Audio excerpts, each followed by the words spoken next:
ప్రజలు మెరుగైన శాంతి భద్రతలతో, మెరుగైన సివిక్ కమ్యూనిటీస్‌తో, మెరుగైన జీవన ప్రమాణాలు అందుకోగలిగి, మెరుగైన ఆదాయ వనరులు వాళ్ళకి దక్కి, వాళ్ళ బిడ్డలు మెరుగైన సమాజంలో జీవిస్తున్నారు అన్న ఒక కంఫర్ట్ జోన్‌లో సమాజం ఉంటే, జగన్మోహన్ రెడ్డిని ఎందుకు పరిగణలోకి తీసుకుంటారు?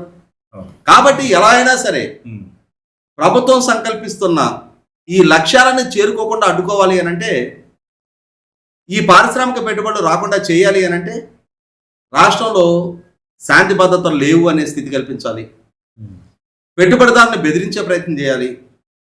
పెట్టుబడిదారులకి ప్రభుత్వం కల్పిస్తున్న వెసులుబాట్లని న్యాయస్థానాల ద్వారా అడ్డుకునే ప్రయత్నం చేయాలి.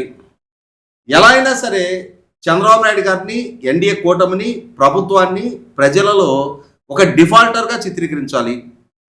2019 నాడు ప్రభుత్వ విజయాలు చాలా ఉన్నా వాటిని ప్రజలు గుర్తించి గ్రహించే లోపుగానే జగన్మోహన్ రెడ్డి చేసిన విష ప్రచార ప్రభావం ప్రజలని గుక్క తిప్పుకోనీయకుండా జగన్మోహన్ రెడ్డి ప్రభావం పడేలా చేసింది. అదే విధమైన ప్రయత్నం ఇవాళ మళ్ళీ వైసీపీ ప్రయత్నం చేస్తూ ఉంది.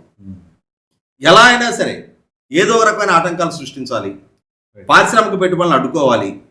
దానికోసం న్యాయస్థానాలను అప్రోచ్ అవుతా ఉన్నారు.